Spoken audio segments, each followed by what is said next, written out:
Welcome back to Heroes Next Door. Today on Station Rigs, we are at Twin Valley once again. We're looking at their brand new 2021 Pierce Aero XT pumper tanker. We really want to thank Twin Valley for inviting us out and take a look at their brand new truck. But before we get started taking a look at it, I want to talk about what it takes to build these trucks. They have a 15-page list of different specs that they need for this thing. You just can't go to a local dealership and order a fire truck. You need to actually spend some time with it. So this truck was approved back in May of 2020, and it just arrived a few weeks ago. We are now in March of 2022. So that gives you an idea of all the different things that need to go on for this. We're gonna take a look inside and look at all the cabinets. So we're gonna start right at the driver's side. As I open the door, I wanna let you know that this is a 2021, so it's tagged from when the VIN number gets put on, even though it's delivered in 2022. I look at the tag up here, and it's a little over 37 feet long, and 11 feet wide, a little over 11 feet wide. This is a really big truck, but the quality of workmanship in this is phenomenal. The seats are really nice. You got the red seat belts, all your lighting right here, push button transmission, everything is very beautiful. The fact that it's red, I opened this door, most of the fire trucks that I've seen in the past, they've been really dark on the inside. They brightened this up by putting in a red interior. Very cool to see. If you notice on the doors here, it's, the stainless steel, old hand crank windows. Part of the reason they do that is it's less to go wrong. We're getting in and out of these trucks. We got gear going on. We don't want to knock all those electronics off. Having just a manual window is pretty cool. So as we go back here, I'm going to take you to the inside of where the firemen ride, the cab. Step up in. This has enough room for 1, 2, 3, 4, 5, 6 guys. They're using Scott air packs. And in here is where all their major equipment is, like their lights, their air packs, their masks. Let's open a cabinet here and see what they got. So in this cabinet, they have 2 fire extinguishers. It looks like a water can and an ABC, plus some emergency lights. They got some binoculars, some of the hazardous material things. On this side, these cabinets, I just want to say, roll up so nicely. The fact that you don't have to use that extra room to open a door, and they are roll-up cabinets, and look how nicely that slides. So in here, they got their lockout kit for an elevator. They got a set of irons, another fire extinguisher, and looks like an gas meter. They're checking everything. Everything's right here, easy to get to. I sit here comfortable. So I sit in this, if I have all my gear on, I got plenty of room no matter what seat I'm in. Take a seat here. Got batteries for my lights. Lights are up top, my masks. I got my tick camera and paperwork. Let's check out something here. Here we go. So every fire engine in the state of Pennsylvania and tanker or fire apparatus is required to have an AED. This one has an AED on it. It's not necessarily that they are EMS, but it's for taking care of their own guys. Could they use it for a victim? Sure. They do have a little jump pack here for emergencies, but mainly they want to make sure that their crew is taken care of before EMS can get there. They have that on board, even the gloves. Over on this cabinet, these are safety vests. So if you're ending up on a traffic accident or on a roadway, they want to make sure that they're safe. So they NFPA regulated, they're meeting those standards. All right, let's take you outside and start looking around the side. Here it looks like they got their crosslays. Let's see. Look how easy that was. Just a small pull of the tab here, drops right down. Old seat belts. You got your bigger hose up top, smaller down. I can pull that out. Remember that this is a tanker pumper, so you can use it as an engine if you need be. And the reason you can do that is not just a tanker. Right behind this door is your pump panel. Again, that is very easy to slide up and down, and this pump panel is absolutely gorgeous. The fact that it's hidden behind and it's not out in the elements as you're driving down the road is a good way to keep this thing nice and clean. Keep it out of like I said, the elements, the snow, the ice. Today it's snowing outside. If this was going down the road and this pump panel is outside, I get out as an engineer, these handles can have some ice, water on it. Keep it in a cabinet like this, it's a good way to go. They even organized the engineer's compartment here. All your connections are mounted. We've seen other trucks here on Station Rigs that where they just kind of put them in a cabinet and they set them down on the ground or different levels. This is very organized. So I know right away, if I look at a connection coming in or I need to dump one off, I can pick that off and pull it right from here. All right, as we continue around here, let's open up another one. Some of their hand tools. They got some rehab water. In here, it's got, you know, your regular wrenches and things that you're gonna need for a rescue. Now, this is not a rescue truck. It is considered a tanker pumper, but you may end up on a roadway. You may end up doing something that you need some tools with. They have that on here. These look almost brand new. I bet they are. Most of the stuff that they put on the truck may have come from another truck, you know, as they replace it. These replacement trucks are built to do a 15-year replacement. So it's important to make sure that all the equipment, not just the truck, is ready to go and in good working order. All right, so this cabinet has not been filled yet, but look how clean this is. You know, they have the ability to organize this whatever way they want, whatever tool they want. The one thing that Glick did for them is they have a committee put together of their line officers, and they say, okay, in this cabinet, we want these kind of tools.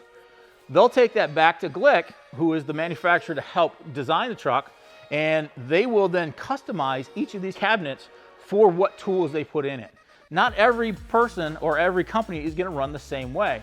So the fact that Glick steps up to the plate and customizes each of these cabinets is actually very inventive.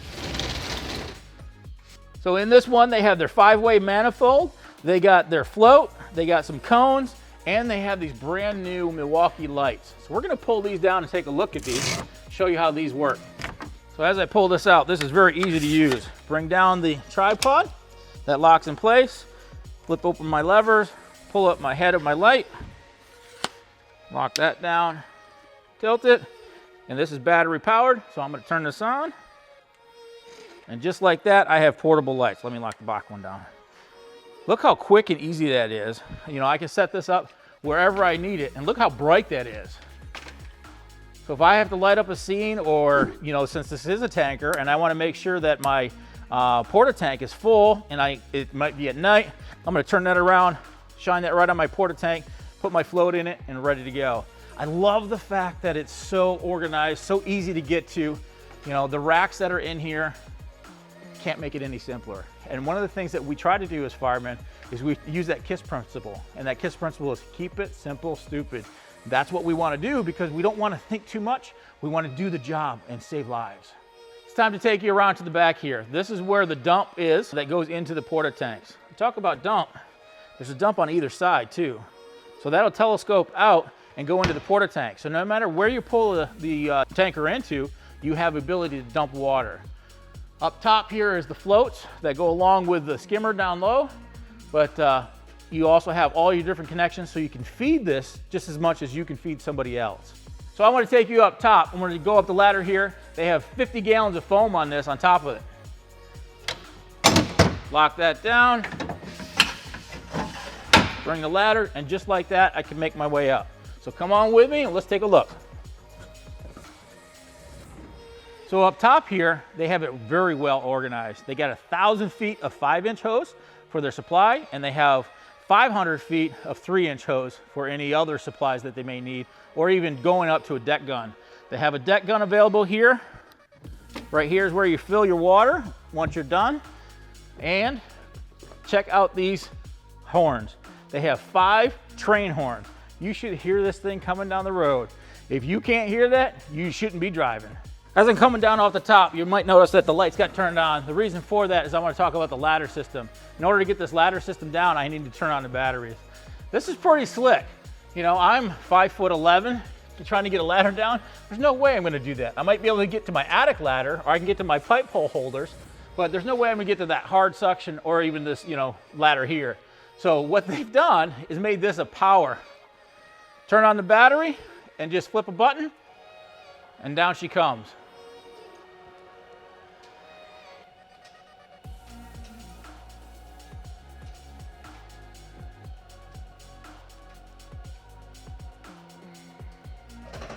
And once it's down here, it's so much easier for us just to pull the levers that hold it in and pull that ladder off. It's much more safer for me. I don't have to be reaching up overhead The other thing that I found that was very cool when I was playing around with this is if I have any of these cabinets that are open and I forget about it and I want to bring this ladder down, maybe 2 of us are working, it automatically locks it out so it will not hit these cabinet doors if they're open.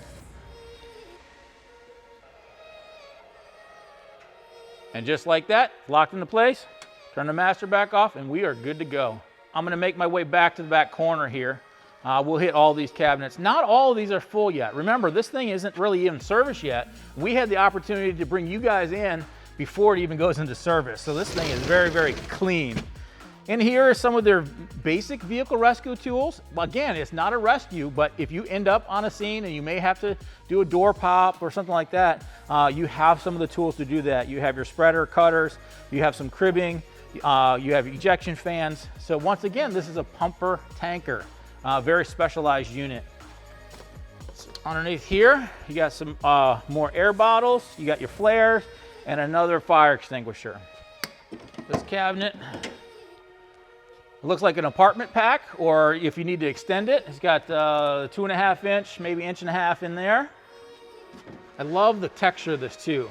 It's got that rhino liner feel to it, so you know this is gonna last. They build these things to last, not just for the service of this department, but you know, we've seen trucks from the 1980s, if you go back to some of ours, that are still in service today.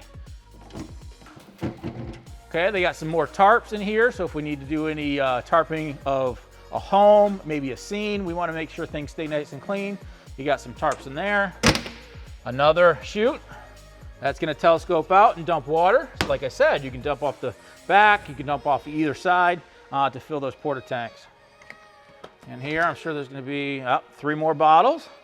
And again, they're using the Scott bottles, very good system to use.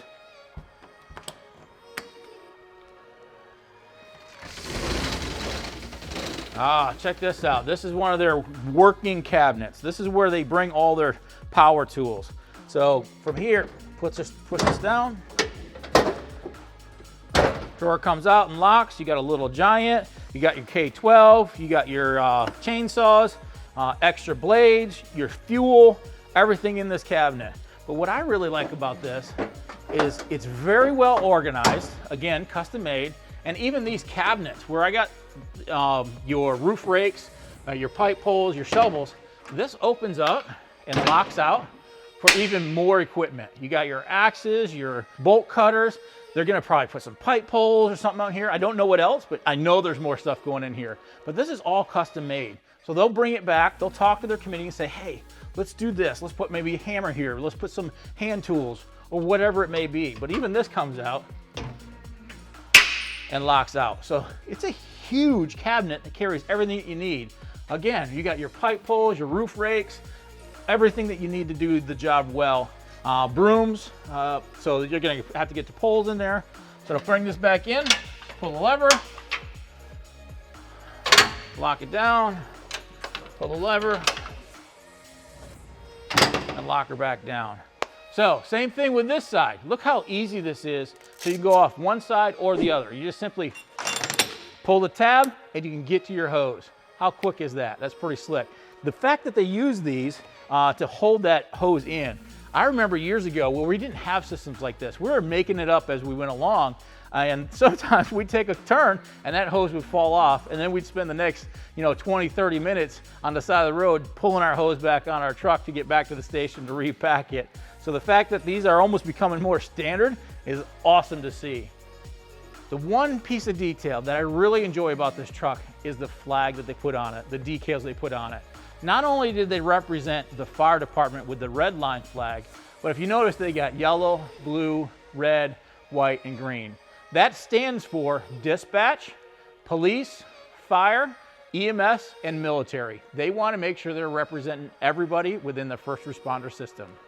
So this door goes back into the crew cab. We've already been in that. You've seen that already. I want to take you into the officer seat. The officer seat is very important on every fire engine, tanker, ladder, whatever. I see right here, again, the red is absolutely beautiful way to do this. It's got that almost rhino liner feel, again, for that durability. It looks like they're going to put the MDC here. It's not in yet. They got the radios up top. But this seat is very important because they're helping control not only the scene, they're telling you, you know, what your assignments are going to be. They're taking absolute control of what's going on, and having this person sit here, they got their own pack here ready to go. They can get to the tick, they got the mask, and they even got cup holders. So a long day, you can put your Yeti up here. On the way back, take a drink, make sure you stay hydrated. Air horn ready to go, air conditioning, your lights and sirens. Sirens, it looks like a high band radio's going in here. You got some power ports for anything that you need to charge.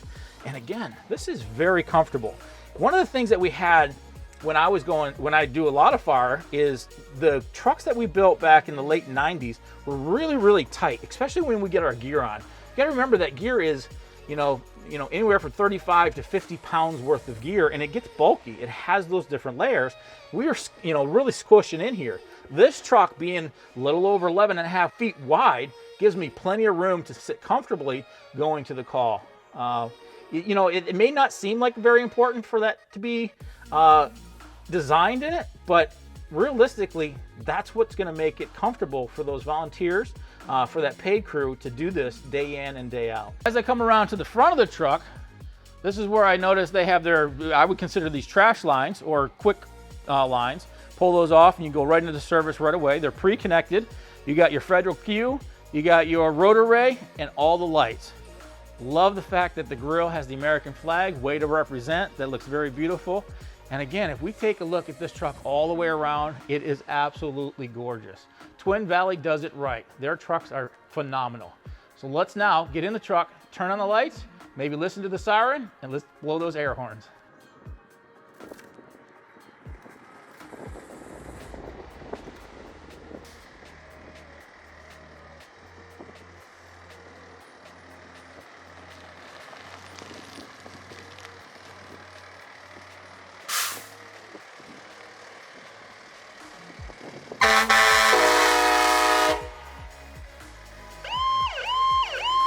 So once again, I want to thank Twin Valley for inviting us out to take a look at their 2021 Pierce Aero XT pumper tanker.